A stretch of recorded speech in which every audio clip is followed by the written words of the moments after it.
God need not spare our lives. ఇంతగా దేవుడు మనల్ని కనికరించడానికి కేవలం ఒక కారణం ఏంటంటే ఆయన కృప, ఆయన కనికరము, ఆయన జాలి కలిగిన క్షమించే మనసు అయితే. మరొక ప్రాముఖ్యమైన అంశం ఏంటంటే దేవుని యొక్క మార్పు లేని స్వభావము. కనుక నీ జీవితంలో వై అనే ప్రశ్న వచ్చిందా?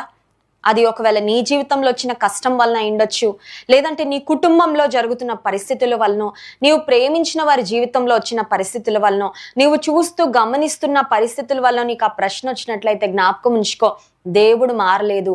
పరిస్థితులు మారాయి కానీ దేవుడు మాత్రము మారలేదు. అయితే ఇంకొక ప్రాముఖ్యమైన విషయం ఏంటంటే దేవుడు అనుమతించాడు. ఖచ్చితంగా దేవునికి తెలియకుండా మన జీవితంలో ఏది జరగదు.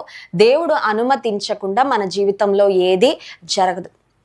ఇప్పుడు వై అనే ప్రశ్న వచ్చిన సందర్భాలలో మనము దేవుని బిడ్డలంగా సాగుతూ ఉంటే మన జీవితంలో మన విశ్వాసం చాలా సవాలు చేయబడుతుంది.